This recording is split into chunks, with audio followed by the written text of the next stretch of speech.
Welcome to Dr. Literature. It has been almost 2 years since I last sat down to speak here, and I suppose there is a certain hesitation in returning after such a long time. One is never quite sure if the space remains the same or if the people who once listened are still quietly present. But I find myself hoping that some of you are still here, perhaps in the same thoughtful way as before. I return not with any certainty, but with simple intention to continue sharing what I have been reading, thinking, and slowly understanding. The past 2 years has been challenging for me as myself.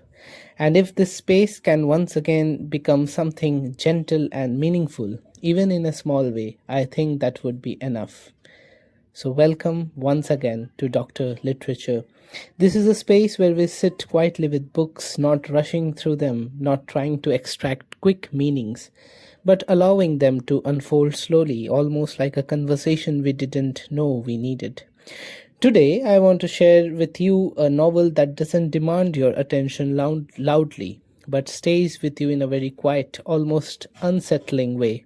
I am talking about Greek Lessons by Han Kang, who won the 2024 Nobel Prize in Literature. A story that moves through silence, loss, and the fragile ways in which people still try to reach each other even when something essential within them has broken.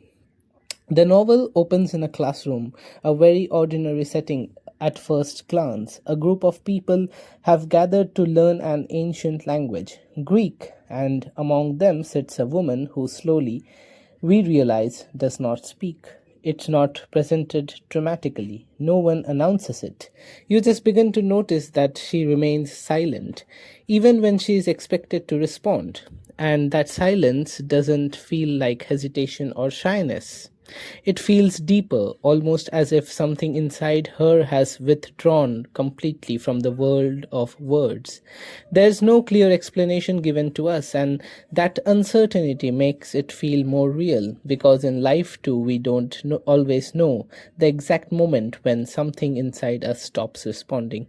As you sit with her in these early moments, you begin to sense that her silence is not empty. It is filled with something unresolved, something that perhaps cannot be spoken even if she tried. And maybe you have felt this too in your own life, those moments when words feel insufficient, when you know that whatever you say will not fully carry what you feel. In her case, that distance from language has become complete. She is present. She listens, she observes, but she cannot step into expression. The Greek language itself begins to feel important in a way that is not immediately obvious. It is distant, unfamiliar, carrying echoes of a past that does not belong to her everyday life, and yet she chooses to be there, to listen to these strange sounds, to write unfamiliarity, perhaps a way to approach language again with the weight of her own past attached to it. Because sometimes when our own world becomes too heavy, we look for something distant, something that allows us to exist without being fully recognized. The teacher enters this space quietly in the novel, almost blending into the atmosphere rather than disrupting it. And soon we begin to understand that he, too, is living with kind of loss that shapes everything he does. His eyesight is slowly fading. The world for him is becoming less defined, less certain, and there is an awareness, quiet but constant, that one day it may disappear altogether. But what is striking is that he does not react to this with panic or resistance. Instead, he moves through it with a kind of subdued acceptance, as if he has already begun to adjust to a world that is slowly withdrawing from him. And so, without anything being explicitly stated, the novel places these two individuals in the same room, one who cannot speak and one who cannot fully see. And I think this is where something very subtle begins. Not a connection in the usual sense, not something you can point out to and say, this is where it starts, but just an awareness, a presence, the kind of recognition that does not need to be spoken because it exists quietly, almost beneath everything else. As the days begin to pass, the classroom starts to feel like a place where something is being taught, and more like a place where something is being held together. very gently, almost carefully.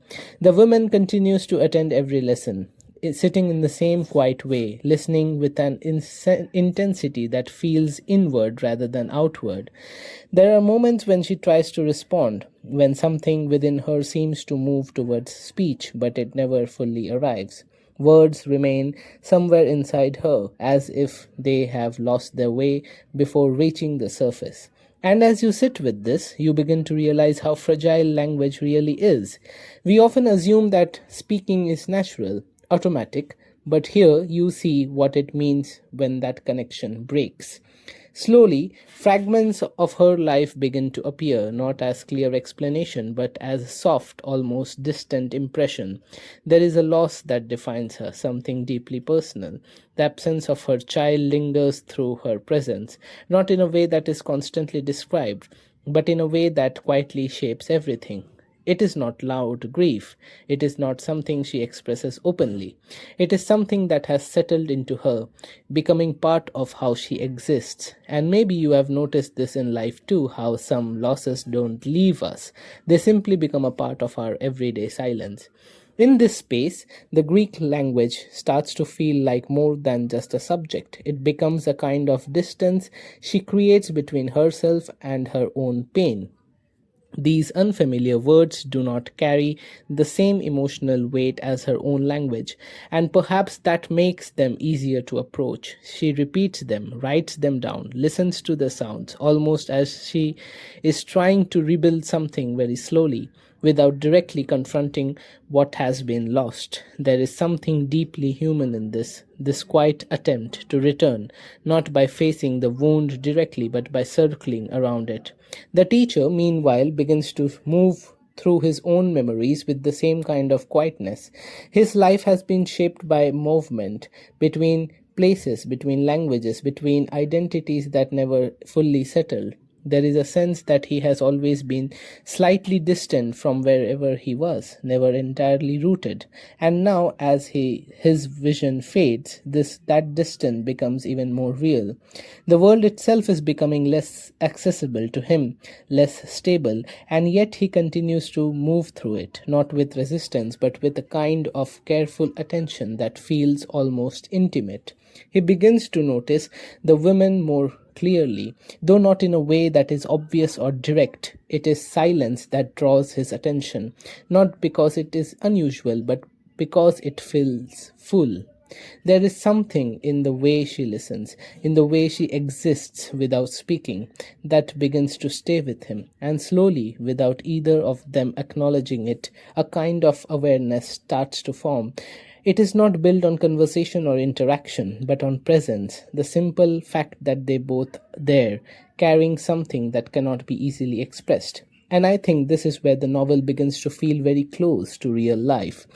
Because not all connections are built through words. Sometimes we recognize something in another person without ever discussing it. Sometimes we feel understood without explaining ourselves.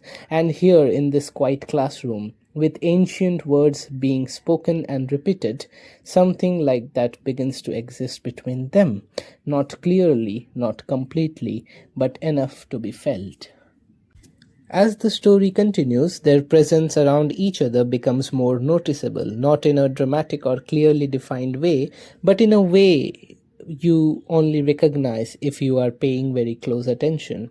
The teacher begins to sense her even before he consciously looks at her, as if her silence itself has taken a form within the room. For someone whose vision is slowly fading, this kind of presence becomes quietly important. He may not see her more clearly than the others, but he feels her more distinctly. And that difference begins to matter in ways he cannot fully explain. The woman, too, shifts, though only in very small and almost invisible ways. Her silence remains, but it no longer feels completely sealed. There are moments when she writes instead of speaking, allowing fragments of her own thoughts to appear on paper. though even then you sense that what is written is only a small part of what she carries within her.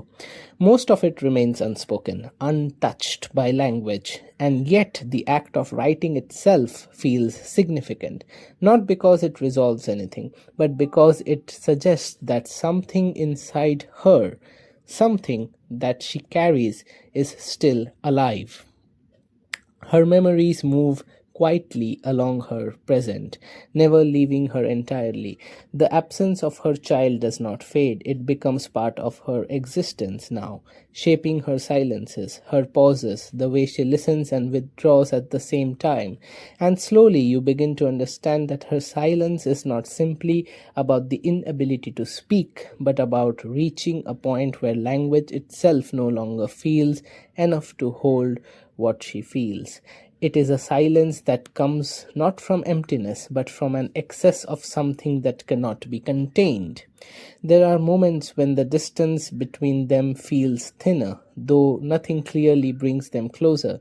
There is no defining interaction, no moment of confession, but a quiet recognition that seems to pass between them, a shared awareness that does not need to be spoken. And perhaps if you think about your own life, you might remember moments like this, when someone understood something about you without explanation, when a connection existed without ever becoming words.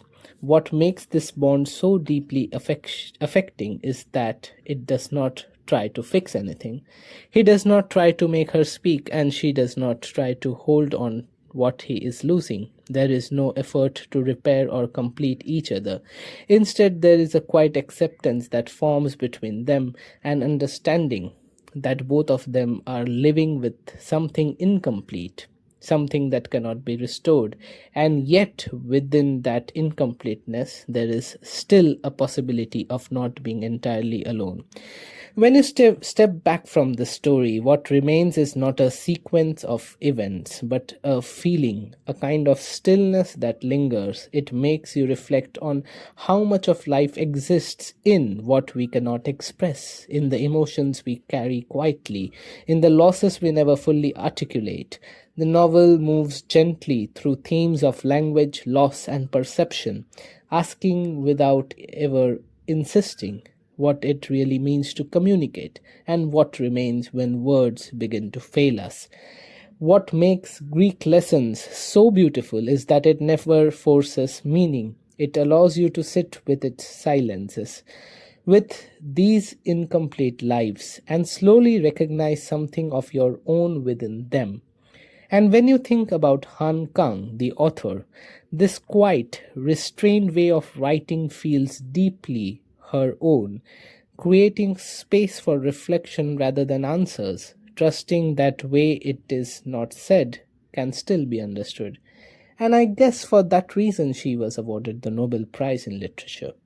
And by the end, you don't feel like you have finished a story. You feel like you have sat with something, something quiet, something unresolved, something that stays with you a little longer than you expected, something that is too personal.